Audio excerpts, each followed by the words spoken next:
y estábamos estudiando con mucho gozo y desafío la carta del apóstol Pablo a los tesalonicenses.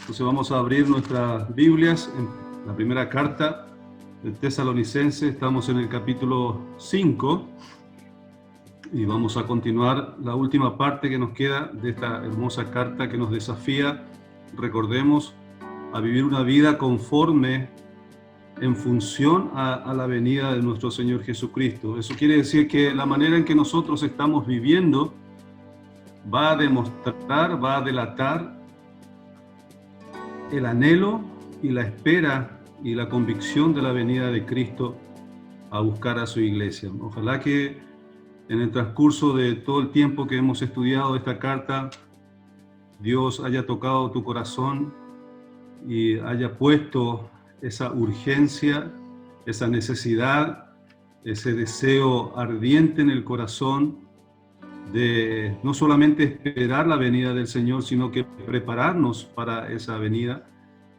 Siempre estamos diciendo lo mismo, que cuando esperamos a alguien importante en nuestra casa, siempre buscamos ordenarla de tal forma que agrade a nuestra visita, y la manera en que ordenamos nuestra casa también va a demostrar la manera en que nosotros honramos a aquel que viene a visitarnos.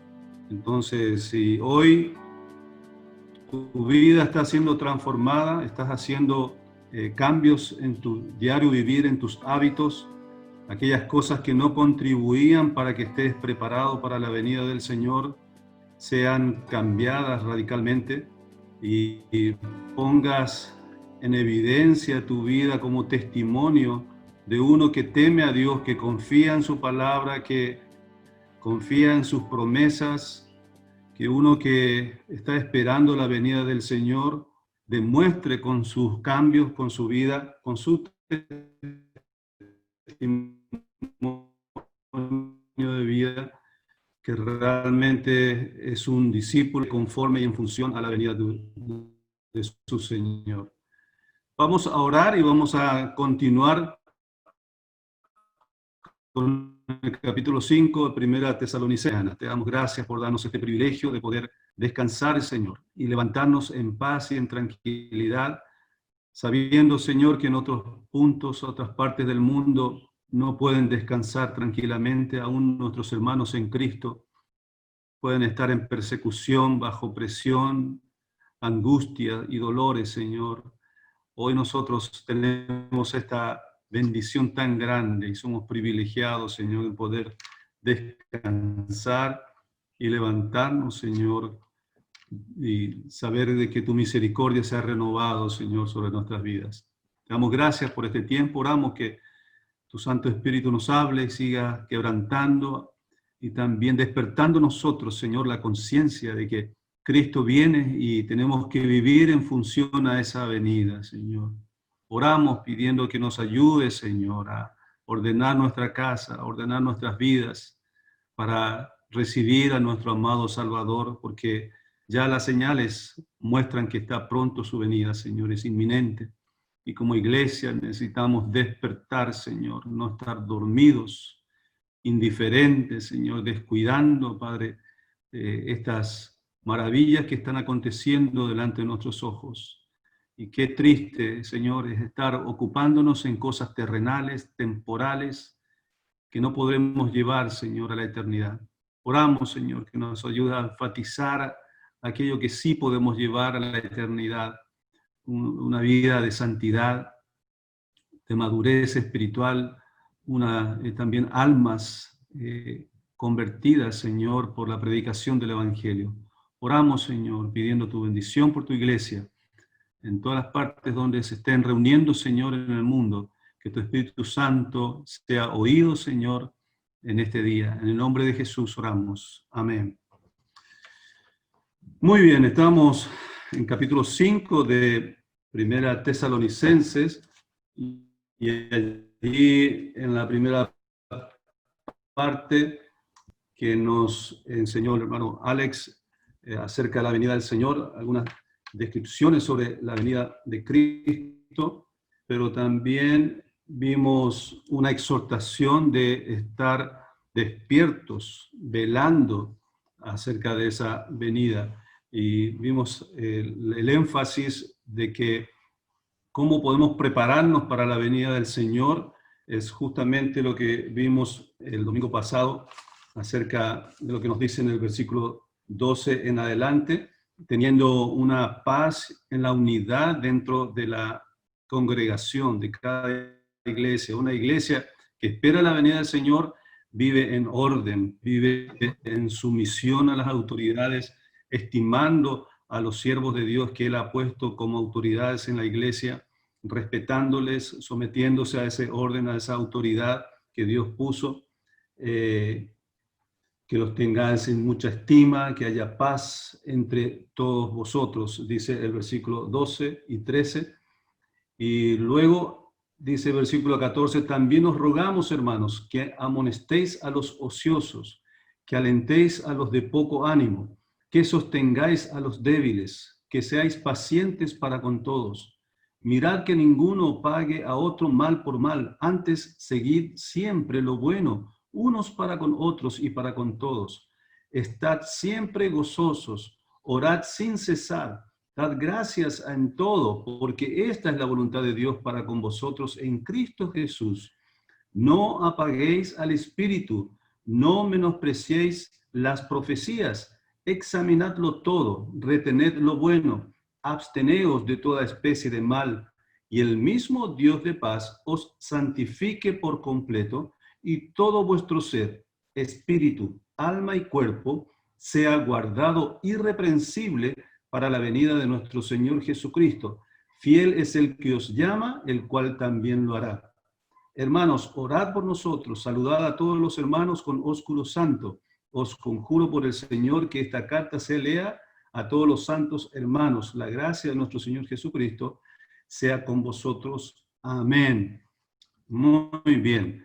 Hemos visto entonces el sometimiento a las autoridades, que es uno de los requisitos para estar preparándonos para la venida de nuestro Señor. Una iglesia tiene que aprender el sometimiento a las autoridades para tener una vida en armonía, en paz en la iglesia, de modo que cuando venga el Señor encuentre a su iglesia en esa condición, en ese estado, sometiéndose a sus autoridades. Y ahora del versículo 14 vamos a ver sosteniendo a los hermanos en Cristo. Esta es otra condición para poder prepararnos para la venida de nuestro Señor, sosteniendo a los hermanos en Cristo. Hermanos, se nota que el Espíritu Santo está interesado en que la iglesia de Cristo se prepare para la venida del Señor. Y manda a través de Pablo que exhorte no solamente a los ancianos, a los pastores y líderes, sino también a toda la congregación. Por eso utiliza la palabra o la expresión, la frase, unos a otros, unos a otros. Entonces, exhortándoles unos a otros a que sean dispuestos a lidiar también con personas difíciles. Y él detalla justamente algunas características de estas personas difíciles en la iglesia. Entonces, manda el Espíritu en Cristo.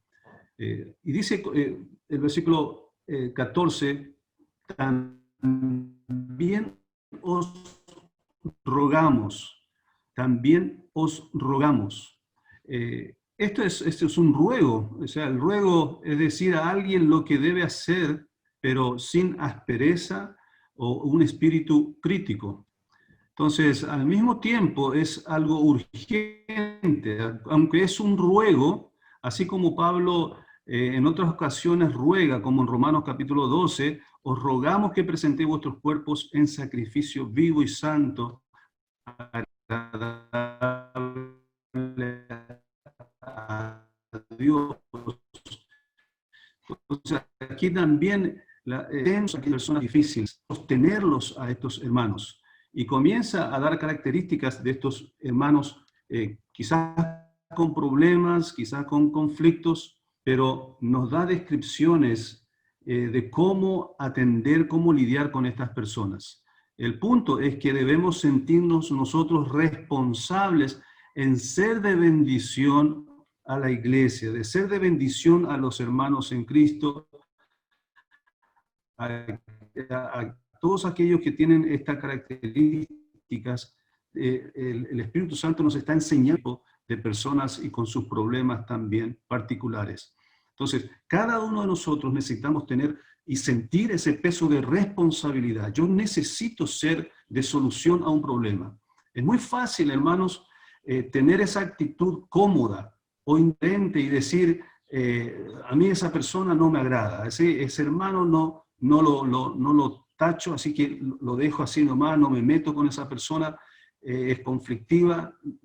Eso no es propio de una iglesia de Cristo, no es propio de un cristiano redimido por el amor y el sacrificio de Cristo, porque tú y yo, ¿en qué nos distinguimos, hermanos? Somos igual de pecadores, hemos sido igual de condenados como esas personas a quienes descalificamos o criticamos o desacreditamos. No nos distingue en nada. Somos de igual de pecadores, estamos condenados, pero la gracia del Señor Jesucristo, gracias a Dios que el Señor no nos trató así como nosotros tratamos muchas veces a otras personas con conflictos, con problemas. Hermanos, es propio de un cristiano que ha reconocido su pecado, que es un redimido por la sangre, la gracia, la misericordia de Cristo, que hoy nosotros también tengamos misericordia. Este es el énfasis, hermano. Cuando entiendes este principio importante de que fuiste salvado, rescatado, perdonado, aun cuando eras condenado por tus conflictos, por tus problemas espirituales de rebeldía, de rebelión, de pecado, Cristo aún así te amó, te perdonó y te salvó. De la misma manera nosotros tenemos que sentir la misericordia por otros hermanos y ver sus conflictos, interiorizarnos de sus problemas y buscar de la manera posible de ser de solución para ellos con misericordia y con amor. Este es el énfasis que nos presenta aquí el apóstol Pablo. Es una responsabilidad que tenemos que nosotros asumir. ¿Cómo? Siendo bondadosos, pacientes, misericordiosos, perdonador, pacífico y también generoso. Aprendimos en este tiempo con los varones de la iglesia, con el pastor Iván, sobre hombres buenos. Y un gran desafío considerando la vida de Bernabé, y describe la Biblia a Bernabé como un hombre bueno. Un hombre bueno. A la hora de ser elegido como un misionero, junto con el apóstol Pablo, esta era una de las características que la iglesia buscó. Hombres buenos, de testimonio, de servicio, de valor. Entonces, y nos quedó marcado eso que nos enseñó el pastor Iván sobre la actitud de ser bondadosos. Esa es una decisión. Uno decide ser bueno. Ante circunstancias, dificultades, ante situaciones, vos estás desafiado a presentarte como una persona buena o una persona mala. Y uno decide cómo va a ser. Ayer, por ejemplo, fue maravilloso ver la bondad y la generosidad de tantos hermanos de nuestra iglesia Yerovia ante una necesidad que tuvimos y lo presentamos. Y he visto decisiones de hermanos con mucha bondad, mucha generosidad, mucha misericordia. Y es una decisión. Uno decide ser indiferente o ser generoso en medio de las situaciones que se nos presentan. Yo decido ser bueno o yo decido ser indiferente. Y al ser indiferente, ¿cómo me califico? Como una persona mala, que no está dispuesta a ser bondadosa. Entonces, hermanos, ser bueno es una decisión. Por más que tengas tendencia, porque hay algunos que tienen más tendencia que otros de ser personas buenas o malas. Pero en definitiva, cada uno de nosotros decidimos, especialmente si tenemos a Cristo como nuestro Salvador y nuestro Señor Jesús en nuestras vidas. El Señor Jesucristo cambia nuestra vida, pero lo va a hacer a medida que nosotros nos dispongamos a ese cambio, nos dispongamos a ser decididos, determinantes. Quiero ser bueno ante esta situación. Y marcarnos pautas cuando se presentan situaciones Yo tengo que decirme a mí mismo, bueno, Juan Carlos, antes, ante una situación como esta, te dabas la vuelta y dabas la espalda. No, ahora ya no. Ahora vas a hacer algo. Que tenés que ser parte de la solución. Tenés que mostrar por lo menos disposición a ayudar, aunque no tengas todas las posibilidades, pero manifestate, Juan Carlos. Tiene que haber una tendencia de buscar ser personas buenas, dispuestas para ayudar. No simplemente dar la espalda, no decir absolutamente nada, ser indiferente y siempre pensar de que hay alguien que va a poder hacerlo. Y nosotros nos damos la vuelta, damos la espalda y somos indiferentes. Qué cómodo es esa situación, hermanos. Pero también eso te califica como una persona mala, no una persona bondadosa. Y por más que no tengas muchos recursos para ayudar, tiene que haber manifestación de tu parte. No tengo, como decía el apóstol Pedro, no tengo ni oro ni plata, pero lo que tengo te doy. En el nombre del Señor, levántate. Por lo menos él oró, clamó al Señor por misericordia y sucedió un milagro. ¿Quién sabe si por tu disposición a querer ayudar, aunque no tengas recursos, por tu oración, por tu misericordia, por tu aflicción y angustia, por tu sentimiento, por ponerte al lado de esa persona que está sufriendo, Dios pueda oír tu oración y hacer un milagro? Pero dejémonos de las facilidades, hermanos, de ser facilistas, de darnos la vuelta y ser indiferentes. Ser buenos es una decisión, hermanos. Entonces aquí comienza con algunas características de este grupo de personas que presenta el Espíritu Santo a través de Pablo. A los ociosos, dice, a los ociosos no hay que unirse a ellos, a la actitud de los ociosos. Al contrario, dice, hay que amonestarlos.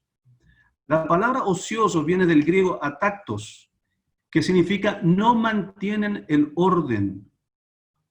O sea, es un término militar, sería un insubordinado, aquel que sale, rompe la formación, sale de las filas, rompe las filas, sale del orden de las filas. Este es el sentido de la palabra atactos. Posiblemente en el español, en la traducción al español que tenemos nosotros como ocioso, quizás queda corto, bastante corto el significado amplio que tiene esta palabra en griego atactos. Habla de uno que está fuera de orden. Y más adelante en la segunda carta del apóstol Pablo menciona a aquellos que viven desordenadamente. Y este también es la misma palabra de atactos, que viven desordenadamente. Entonces, es una palabra mucho más amplia de lo que entendemos nosotros como ocioso. Ocioso es una persona que no está haciendo nada, que puede llevar a tener el sentido de perezoso también, pero ahí se utiliza la palabra, usa un tiempo para dedicarte al ocio si es que estás trabajando demasiado. Entonces puede tomarse un término positivo como también negativo, pero atactos tiene mayor amplitud el significado. Eso es una persona que determinantemente, en forma negativa, se rehúsa a vivir una vida ordenada, se rehúsa a mantenerse en la fila, con un término militar, ¿verdad? Y ustedes saben, los que hicieron servicio militar, lo que significa cuando un soldado en la fila está rompiendo la fila, sale de la línea, y muchas veces no solamente a ese soldado se le castiga, sino que a todo el regimiento, al pelotón, también se les llega a castigar cuando uno de ellos sale, rompe la regla, rompe la fila. Entonces, esta es la persona obstinada, caprichosa, que no está dispuesta a vivir y someterse a un orden. Simplemente quiere hacer lo que a ella se le antoja, lo que él piensa o ella piensa que es correcto, es su preferencia, es su gusto, no es su manera de ser, no es su manera de hacer las cosas, así que no cuenten conmigo con esto. Esta es una persona a tactos, que rompe la fila, que no se somete a las reglas, al orden, a un orden que está establecido. Hermanos, en nuestra iglesia hay un orden, hay reglas establecidas, porque si no fuera así, viviríamos en un caos. Esto no sería una iglesia si no existiera orden, si no existiera reglas, disciplina en nuestra iglesia. Entonces, siempre vamos a estar llamando la atención en este sentido, porque hay un orden establecido para glorificar a nuestro Dios, que es un Dios de orden.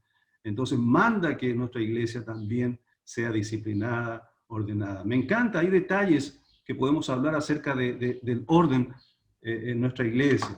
A mí me encanta cuando estamos a punto de iniciar la reunión, las familias todas ordenadas, ya preparadas para comenzar a tiempo, puntualmente. Esto habla y tiene que ver con un orden también.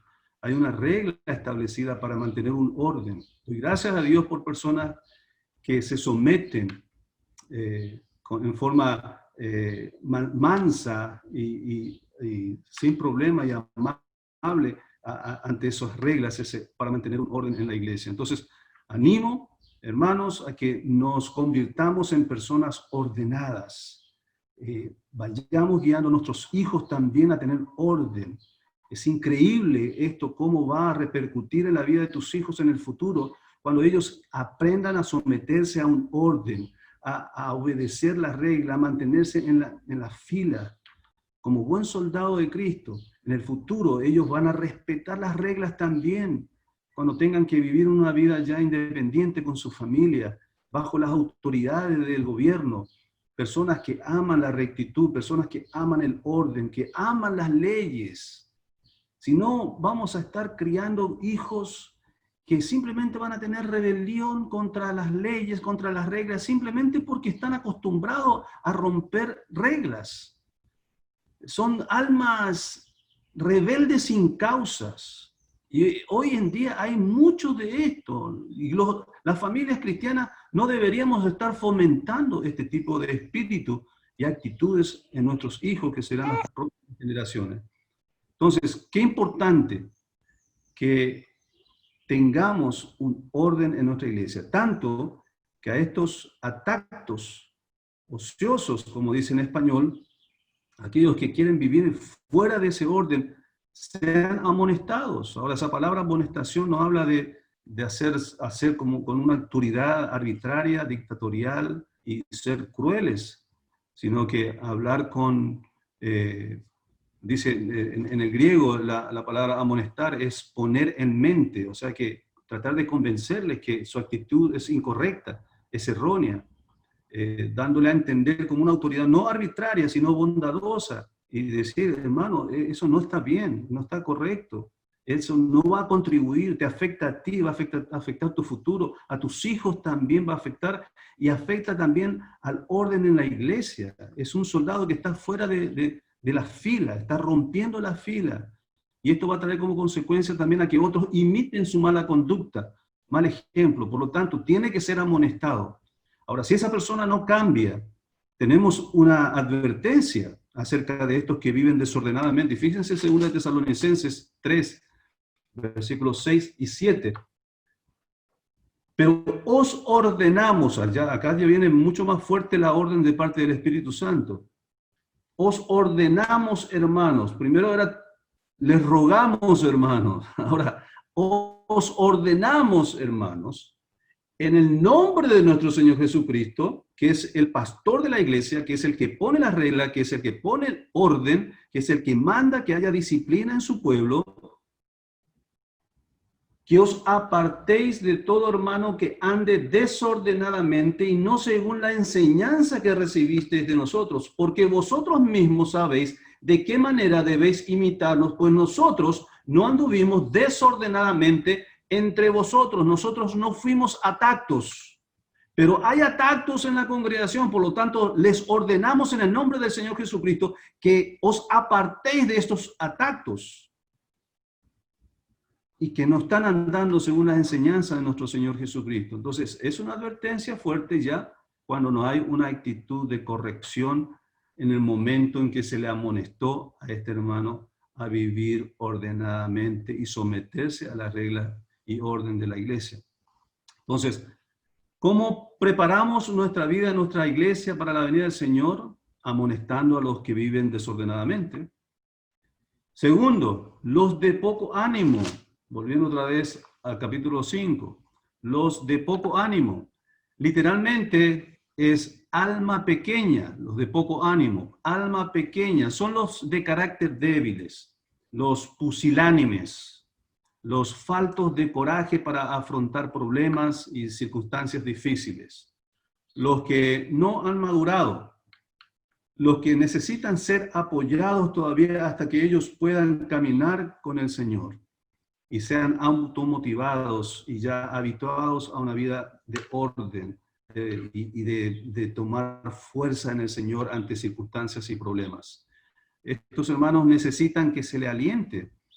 Podrían ser los afligidos por la muerte de familiares por causa de Cristo. En ese tiempo, para los tesalonicenses, era muy difícil su nueva fe. Estaban siendo perseguidos y algunos también ya habían experimentado muertes de sus familiares por causa de Cristo, por causa de la fe en Cristo. Entonces ellos estaban afligidos, estaban débiles, estaban con el ánimo muy bajo. O sea, a estos, dice, alentéis a los de poco ánimo. Aquellos que tienen esta característica, tenemos que ser muy cuidadosos, no estar criticándoles, mucho menos delante de las personas en público.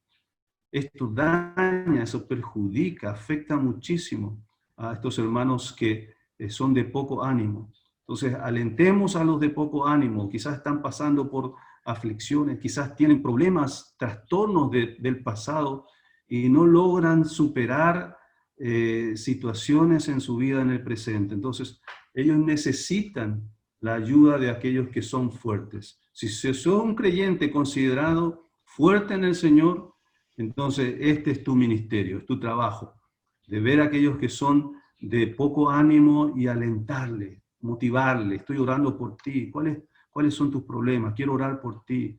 Tengo un versículo bíblico que quiero compartir contigo, hermano. Es estar siempre atentos, expectantes a estos hermanos de poco ánimo y animarles, alentarles, hasta que podamos verles a ellos caminando en el Señor y haciendo la obra de Dios. Qué hermoso trabajo, hermoso ministerio que el Señor nos permite tener. Pero, hermanos, criticar es lo que hace el diablo. Él es el acusador de los hermanos.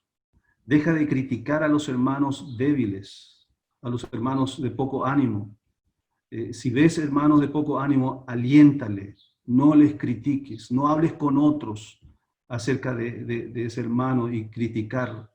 Si hablas con otro hermano, que sea, ¿qué podemos hacer, hermano, para ayudar a fulano, que le vemos de poco ánimo? Vamos a alentarle, vamos a buscar la forma de alentarle. Esa es la tarea del verdadero cristiano, hijo de Dios, hermano en Cristo. Dejarle el trabajo al diablo, que es el acusador de los hermanos. Él es el que critica y está buscando siempre enterrar a los hermanos en Cristo. Esa no es nuestra tarea. Los débiles. Estos no son los débiles por enfermedades, débiles físicamente, son los que sufren bajo tentaciones, especialmente de inmoralidad, tentaciones fuertes. Sus carnes son tan débiles y su vida espiritual no son tan maduras, entonces están siempre expuestos a caídas en este tipo de pecados. Son débiles espiritualmente para decir no a las tentaciones, no al pecado de la carne. Entonces, tanto a los de poco ánimo y a los débiles no se debe criticarles públicamente, mucho menos avergonzarlos y abandonarlos. Hay que alentarles, hay que animarles, hay que estar con ellos, sostener a los débiles. Esto es levantarlos, porque ellos tienen la tendencia, quizás por actitud depresiva, ellos van abajo. Entonces es alentarles, sostenerlos, levantarlos. Amén. Y por último dice que seáis pacientes para con todos, para con todos. Ser pacientes, aunque se deben tomar medidas diferentes con los diferentes tipos de personas y sus circunstancias, pero los cristianos debemos ser pacientes para con todos. Esto es porque el verdadero cristianismo es mostrar por su habilidad de amar y ayudar a las personas difíciles. Esta es la característica del cristianismo. Es uno que tiene sentimiento, es sensible, y eso es una de las claves para ministrar a las personas conflictivas. ser sensible, captar la condición de cada persona y ofrecer el remedio apropiado para cada situación. Usted no puede dar ayuda efectiva hasta que no conozca el problema particular de cada persona. Y no puede ayudar tampoco si usted no tiene un espíritu sensible y amoroso. Tenga cuidado porque podría ser de tropiezo a los pequeños de Dios. Y para esto el Señor también tiene una advertencia tremenda, muy seria. En Mateo 18, versículo 6. Es mejor que aquellos que son tropiezo a los pequeños, es mejor que no hayan nacido y a esto se le va a poner una piedra y se le va a atar y tirar al fondo del mar. O sea, hasta ese punto a Dios le indigna que seamos de tropiezo a sus pequeños, aquellos que están débiles, a los recién convertidos, a los de poco ánimo. Entonces el Señor nos manda de ser de aliento, de sostenerlos, de tener paciencia para poder levantar a estos, con todos siendo pacientes. Muy bien, ¿cómo preparamos la iglesia para el regreso de nuestro Señor Jesucristo? Sosteniendo a los hermanos en Cristo. A los ociosos, amonestarlos firmemente, demostrándoles su mala actitud y buscarles, ayudarles para que ellos se corrijan. Si no hay caso, entonces hay una medida que tomar con ellos. Los de poco ánimo, alentarles, animarles, motivarles. Vamos, hermano, el Señor te ama, tú eres un salvado, un renacido en Cristo, el Espíritu Santo está contigo, darles versículos, motivarles. A los débiles que son muy sensibles, tendientes a caer fácilmente, sostenerlos, animándoles también y con todos tener paciencia. Tercero, siguiendo principios bíblicos en práctica. Principios bíblicos no en conocimiento nada más, sino poniéndolo en práctica. Siguiendo principios bíblicos en práctica. En primer lugar, vamos a leer el versículo 15, ahí comienza con estos principios en práctica. Versículo 15 dice, mirad que ninguno pague a otro mal por mal, antes seguir siempre lo bueno unos para con otros y para con todos. Primero, en primer lugar, debo convertirme en un pacificador, Mirad que ninguno pague a otro mal por mal. Esto era una actitud que nosotros tenemos que conocer a Cristo. El mundo actúa de esta manera, con venganza. El cristiano nunca debe buscar venganza. Esto está lejos del principio del cristianismo. Y también el ejemplo que nos ha mostrado el Señor Jesucristo. Al contrario, debe dejar que Dios lo compense. El Señor dice, mía es la venganza, yo pagaré. No te metas en ese trabajo que a mí me pertenece, dice el Señor. Y dice, sino perseguir siempre lo bueno. Esto viene del griego dioko, siempre perseguir, siempre dioko, perseguir con empeño muy fuerte. O sea, tiene que haber una determinación, un empeño fuerte de ser perseguidor de lo bueno, de hacer lo bueno, como dije al principio. Es una determinación, es una decisión ser bondadoso, ser bueno. Con mi esposa estamos tomando un curso sobre consejería familiar y ha sido de mucha bendición. Y aprendimos conceptos muy interesantes sobre varias virtudes, y la que nos conmovió mucho fue acerca del perdón. Yo te quiero hacer esa pregunta.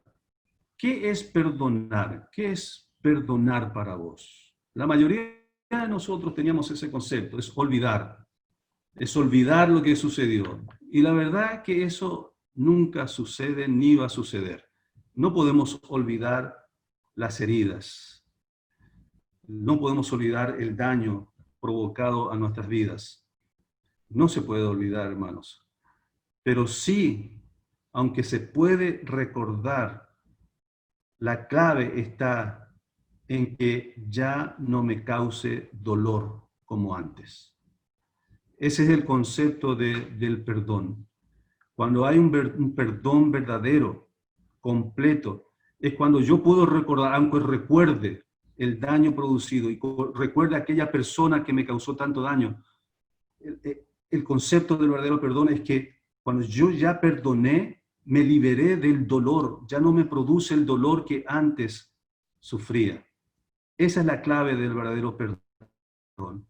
Eso demuestra que no hay ya raíz de amargura, que en definitiva es lo que divide y trae más conflictos en nuestras vidas y nuestras relaciones cuando todavía hay amargura por aquellos daños y heridas causados en el pasado.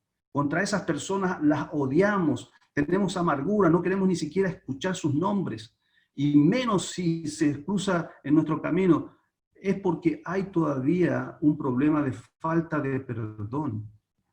El tiempo es como el agua que riega la raíz y va creciendo más y más. Por eso estos problemas, estos conflictos de heridas tienen que ser resueltos lo más pronto posible.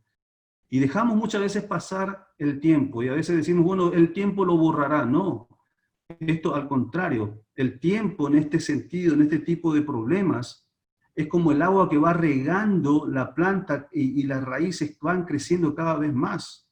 Por lo tanto, ese es un trabajo que debe hacer uno mismo. Vos fuiste ofendido, vos fuiste herido, sos vos quien tenés que resolver eso. No, yo tengo que esperar el día que esa persona se arrepienta y venga de mí arrastrado y me pida perdón. ¿Y si nunca sucede esto? ¿Y si nunca esa persona viene arrastrada y te pide perdón? Si nunca ni siquiera se acuerda y reconoce que te ha dañado, te ha herido, ¿vas a seguir toda tu vida con esa amargura? Amargando tu vida y a los que te rodean, porque hay tantas personas amargadas por asuntos del pasado que están afectando también a sus propios hijos en sus matrimonios y están destrozando sus vidas por causa de una raíz que esa persona, la herida, la ofendida, es la única que puede resolverlo por completo. Hermanos, el perdonar no debe depender del ofensor, sino del ofendido. El perdonar no depende del ofensor, sino depende del ofendido. Porque es el ofendido quien lleva la carga y la raíz. Cuanto más tiempo pasa, más crecerá. Debemos buscar la presencia de Dios, hermanos. Yo sé que en nuestra congregación hay personas que han sido heridas en el pasado. Y a lo mejor no has todavía saldado esa cuenta. No has perdonado todavía y sigues con esa raíz de amargura. Y cuando tengas la oportunidad de hacer mal a esas personas, es probable que tengas toda la tendencia y las posibilidades de hacerlo. Por eso la palabra de Dios dice, no paguéis mal por mal. Que ninguno pague a otro mal por mal, sino seguir siempre lo bueno unos para con otros y para con todos. Debemos buscar la presencia de Dios y pedirle a Él que es justamente quien llegó a experimentar eso que nosotros no podemos resolver. Él estando en la cruz, hermanos, nuestro Señor Jesucristo, Él no esperó que nadie le pidiera perdón. Él perdonó, aun cuando lo estaban crucificando. ¿Se acuerdan de esa frase que dijo? Mirando a los cielos, dijo, Padre, perdónalos, porque no saben lo que hacen. Él es quien te puede ayudar a superar ese dolor, porque Él lo superó. Él perdonó a aquellos que lo estaban crucificando, sacrificando, burlándose de Él, aun cuando ninguno de ellos le estaba pidiendo perdón. Él se adelantó, Él perdonó. La historia de José también es una historia tremenda acerca del perdón. José les habló, dice en Génesis 45, cuando decidió revelar su identidad a sus hermanos, dice que los abrazó, los perdonó, dice, les habló a su corazón, les animó, porque ellos estaban totalmente desanimados por todo lo que habían hecho con su hermano menor. Y él les animó diciendo, no, hermanos, aquello fue algo de parte de Dios también para provocar esto que hoy estamos experimentando nosotros. Imagínense, ¿Quién estaba consolándole? ¿Quién estaba animándole? ¿Quién era el ofendido? ¿Quién fue el dañado? ¿Quién fue el herido? Fue José. Y fue José el que les perdonó, los animó, los alentó, los abrazó, los amó. Hermano, porque José no tuvo amargura en su corazón. Por eso Dios lo prosperó. Porque tenía un corazón totalmente en paz con Dios.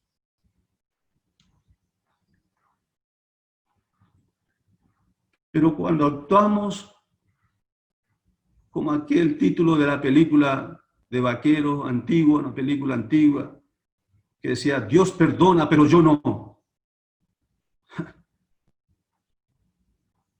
Qué horrible decisión es esa. Lo único que vas a conseguir con eso es amargura y una vida de conflictos interminables en tu vida, en la vida de tu familia, de tus hijos y aún de tu descendencia. Esa amargura contamina al resto, a todo lo que están a tu alrededor. Con esa filosofía, hermano, lo único que vas a hacer es contaminarte y contaminar a los demás. No vas a madurar nunca y siempre vas a tener complicaciones y conflictos en tu vida. Vas a tener trancas y frenos en tu vida. Cuando tenemos un corazón perdonador para con otros, no solo es bueno para ellos, también lo es para nosotros. Tenés que autoconfrontarte contigo mismo y preguntarte si esa es la forma que querés vivir. ¿Quiero vivir una vida amargada como un amargado? ¿O quiero ser libre de este sentimiento, de esta carga, de esta amargura? ¿Cómo sabrás si has perdonado? Es fácil. Cuando recuerdes el daño, cuando recuerdas a esa persona, no te va a doler. Si no te duele, es porque perdonaste. Ya no te causa dolor. Fuiste libre. Fuiste libre. Y estás listo para recibir toda la bendición de Dios. Muy bien, así termina el versículo 15 y aquí comienza algunos asuntos espirituales como la oración, acción de gracias, la adoración. Pero antes, es interesante que antes de entrar en esta galería de adoración, el Señor nos presentó todas aquellas circunstancias que tienen aspectos de relación personal, y esto tiene relación con lo que el Señor nos enseña en Mateo 5, versículos 23 y 24, que cuando venimos ante la presencia del Señor, antes de llegar al altar de Dios, si sabemos que tenemos un problema con un hermano, dice, deja las cosas allí, anda, resuelve tu problema con tu hermano y luego ven, vuelve a dar tu ofrenda al altar. Esto tiene sentido, ¿verdad? Entonces aquí nos adentramos en la parte de adoración, ya teniendo resuelto los problemas de relacionamiento interpersonal y guardarnos y prepararnos así como una iglesia que está expectante a la venida de Cristo, teniendo las relaciones entre nosotros en armonía, en paz. Entonces, aquí nos habla de no solo convertirme en un pacificador, sino también convertirme en un piadoso de Dios. Versículo 16 al 18, estad siempre gozosos, orad sin cesar, dad gracias en todo, porque esta es la voluntad de Dios para con vosotros en Cristo Jesús. A estos versículos se los ha llamado pequeños diamantes o pequeñas perlas que nos desafían a una vida de alto nivel espiritual. Son cortos, son como perlitas, son como pequeños diamantes, pero tan valiosos a la hora de considerar una vida espiritual de alto vuelo, de alto nivel. Dice, estad siempre gozosos. Este era el énfasis de Pablo para todos los creyentes. En todas sus cartas, él, y especialmente en Filipenses, él estando en la cárcel, él estaba lleno de gozo. Y este fruto es el segundo que aparece en Gálatas 5:22. Y dice que siempre estemos gozosos. Quiere decir, en toda clase de circunstancias, el cristiano puede estar siempre gozoso, porque su gozo no se basa en las circunstancias, sino en Dios. Y hermanos, las circunstancias cambian, pero Dios nunca cambia. Entonces, cuando estamos prendidos del Señor, aferrados de nuestro Cristo, de nuestro Salvador, y de su palabra, de sus promesas, no importa la circunstancia que vamos a atravesar, hay gozo en nuestros corazones.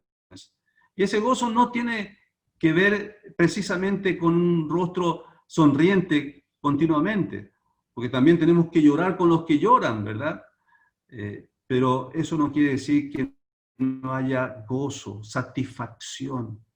Ese es el sentido de la palabra gozo, es satisfacción en el corazón. De que no importa la circunstancia que yo esté viviendo, yo estoy satisfecho en medio de esta circunstancia porque pertenezco a Cristo y Él me pertenece a mí. Entonces, no hay nada de qué tener temor aquí. En medio de esta pandemia, todo el mundo desesperado, hay gozo en mi corazón, porque yo sé en quién he creído y Él es poderoso para guardar mi vida y protegerme. Tengo eternidad en el cielo, la promesa del Señor. Entonces, ese es el gozo que el apóstol Pablo está tratando de transmitir a sus hermanos en Cristo de aquella época. El gozo del Señor es inmune a todas las circunstancias negativas, a los vaivenes de nuestra vida, a las pruebas que acontecerán. Tiene que ser inmune mi gozo, que nada robe mi gozo. Spurgeon dijo: he conocido muchos cristianos muy espirituales que han tenido miedo de gozarse. Algunos piensan que es un deber sagrado ser melancólicos, decía Spurgeon. Es como si estuviera prohibido de mostrar gozo, satisfacción. Y eso es equivocado, es erróneo. Él decía: ¿hay algún versículo que te diga, giman siempre en el Señor? Y una vez más les digo, giman siempre. No. Dios nos recuerda lo que dice Filipenses: regocíjense en el Señor siempre, regocíjense. Os digo otra vez, regocíjense, sean alegres, sean gozosos en el Señor. Estad siempre gozosos. Y segundo, orad sin cesar. Versículo 17. Orad sin cesar. La oración es la comunicación con Dios y podemos vivir cada minuto del día en una constante, fluida comunicación con Dios. Eso ya lo escuchamos muchas veces, hemos aprendido esto. No podemos inclinar nuestras cabezas, cerrar los ojos y doblar nuestras manos sin cesar, ¿verdad? No es el sentido que está diciendo aquí. Pero esos son hábitos, ¿verdad? El cerrar los ojos, el inclinar nuestra cabeza, que podemos hacerlo en determinados momentos y circunstancias. Pero la oración es estar en línea permanente con Dios. Y Él está en nosotros, está con nosotros. Y Él oye desde su trono a sus hijos constantemente. Es una confianza que nosotros tenemos. Y un tiempo donde nos alejamos de toda distracción y nos enfocamos en Dios. Y eso es muy importante también. Lutero decía que él dedicaba 4 horas en la mañana porque tenía muchas cosas que hacer en el día. Entonces él dedicaba mucho tiempo en privado, sin distracción, para que él dedique ese tiempo a estar con el Señor. Entonces es importante también este tiempo. Pero también hay espacio en gran valor en la comunión en cada momento del día con Dios. Hay muchas valiosas implicaciones que nos enseña la Biblia acerca de la oración. Quiero mencionar algunas de ellas. El uso de la voz no es un elemento esencial en la oración, porque esto era un hábito incorrecto que tenían los fariseos. Ponían unas voces así, ultra religiosas, ¿verdad? Y oraban en las esquinas de las calles y delante del público para ver su elocuencia en su oración, ¿verdad? No tiene nada. A Dios no le impresiona tu voz, cómo pones tu voz cuando orás.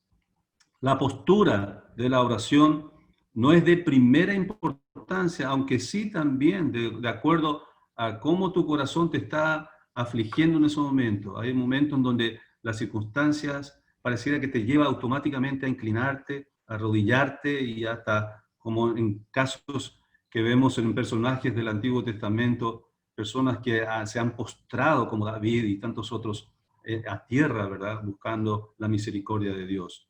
Entonces, pero la postura en sí no tiene mayor importancia. El lugar de la oración no es de gran importancia también. O sea, en cualquier lugar, en cualquier momento, nosotros podemos orar a Dios y Dios nos va a escuchar. El tiempo determinado para la oración tampoco es de relevancia en importancia.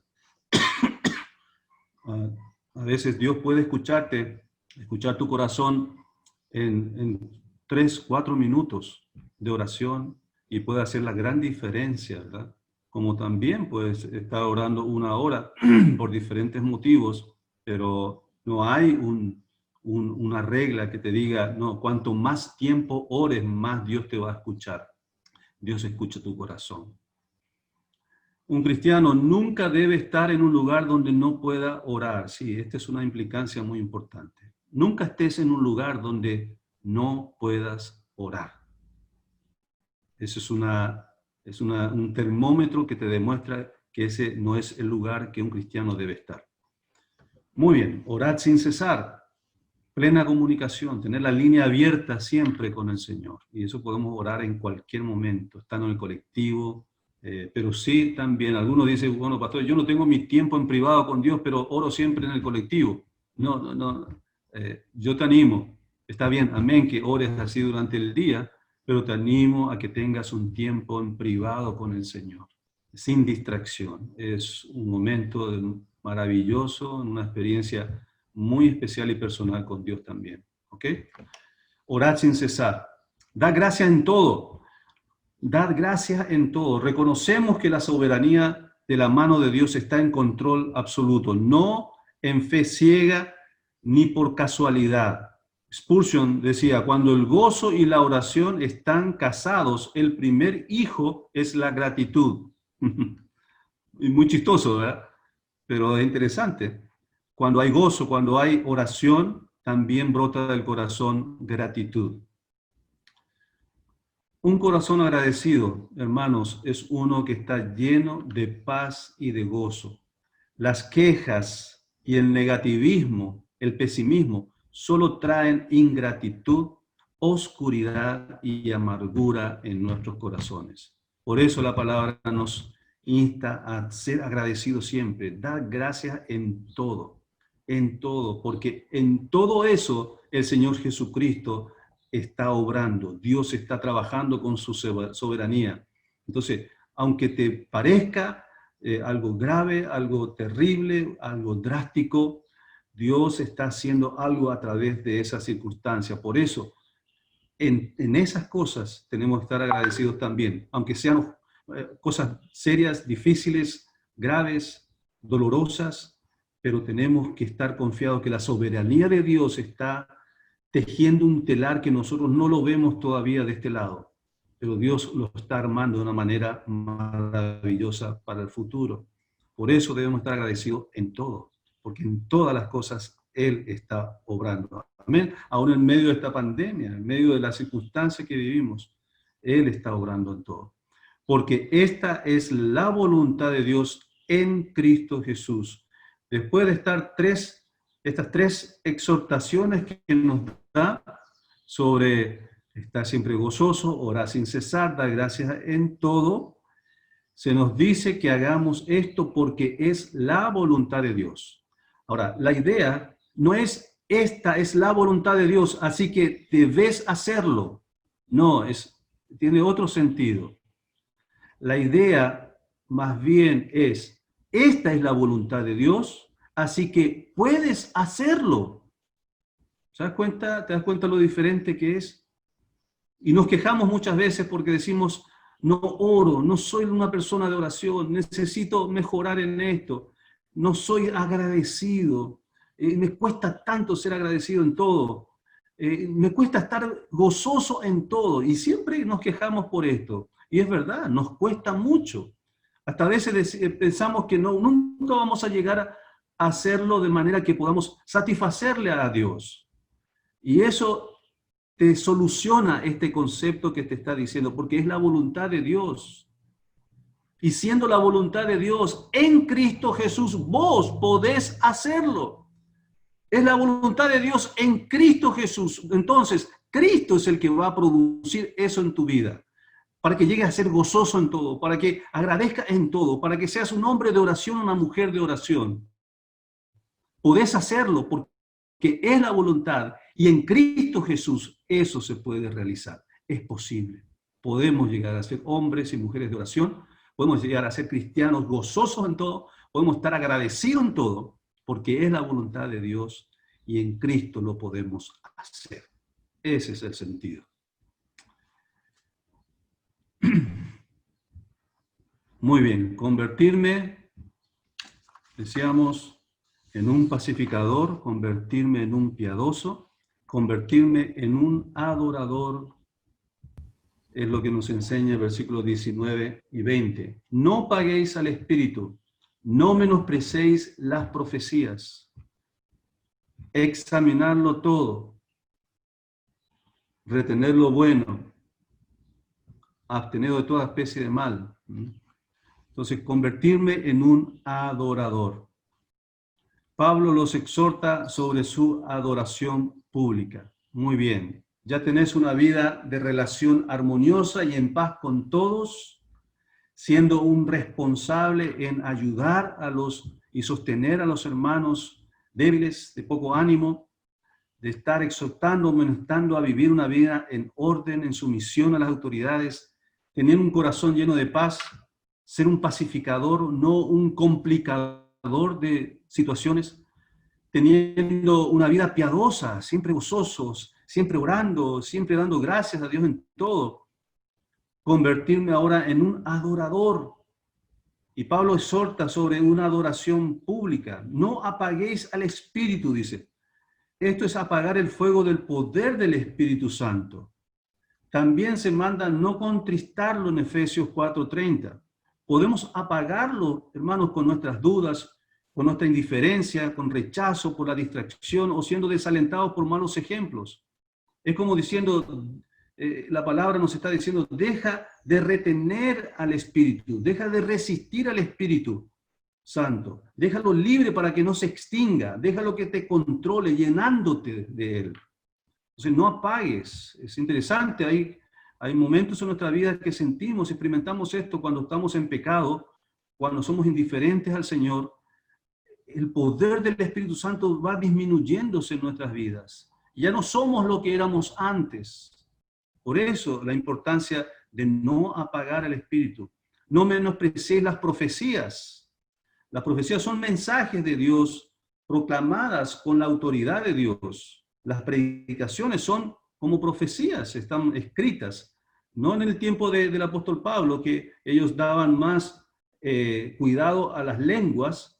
Entonces él tenía que decirle, no menosprecien las profecías, porque son mensajes de Dios para la iglesia. Pero ya cuando el canon de la Biblia fue completa, ya terminaron las profecías nuevas. Lo que tenemos son profecías escritas ya.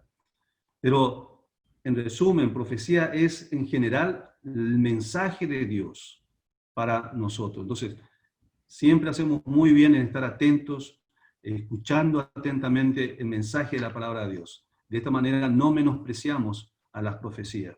Examinarlo todo, retener lo bueno. La maldad y el engaño, hermanos, pueden mostrarse incluso en un entorno espiritual. Así que es importante que los cristianos examinen todo y luego retener lo bueno. Hay veces que vemos ejemplos, comentarios, tenemos que estar como un colador, teniendo discernimiento de aquello que no es de Dios. Y a veces nos llama la atención o nos atraen cosas nuevas. Y tenemos que tener cuidado, examinarlo todo con un discernimiento bíblico, escritural.